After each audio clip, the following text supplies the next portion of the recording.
आता एक अत्यंत महत्त्वाची बातमी आहे। राज्यातील पावसासंदर्भातली भारतीय हवामान विभाग आणि अन्य हवामान संस्थांच्या ताज्या अंदाजानुसार आज 26 जून रोजी महाराष्ट्रातील अनेक भागात जोरदार मान्सून पावसाचा इशारा देण्यात आलेला आहे।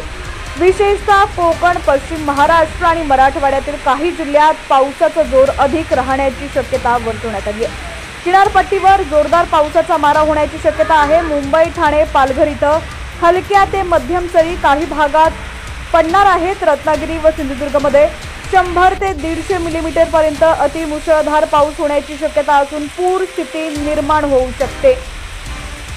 पुणे व सातारा घाटमाता परिसरात मध्यम ते मुसळधार पाऊस वर्तवण्यात आलाय। पुण्यात 40 ते 120 मिलीमीटर पावसाची शक्यता आहे।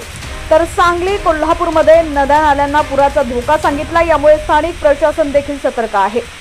तर आता कोणकोणत्या ठिकाणी पाऊस आपली हजेरी लावणार आहे ते देखील आज आपण या व्हिडिओच्या माध्यमातून पाहूयात। त्याआधी तुम्ही जर HTN मराठी न्यूज चॅनल पहिल्यांदाच पाहत असाल आणि अजूनही चॅनलला सबस्क्राइब केलेलं नसेल तर आत्ताच सबस्क्राइब करा, जेणेकरून आमचे अपडेट्स लवकरात लवकर तुमच्यापर्यंत पोहोचतील।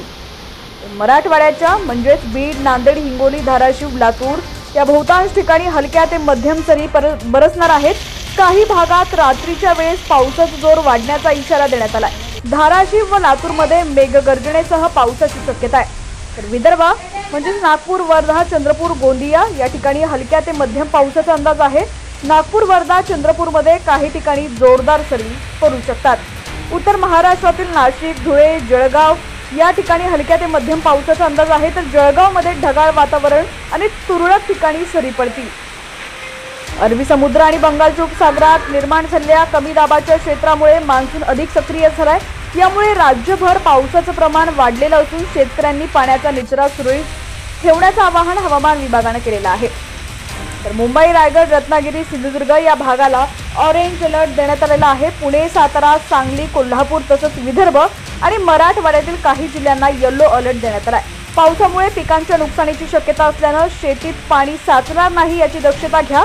नाल्यांची सफाई करून पाण्याचा मुक्त निचरा सुनिश्चित करा। शेती कामकाज शक्य असल्यास पुढे ढकला, तसंच हवामान अपडेटवर लक्ष ठेवा।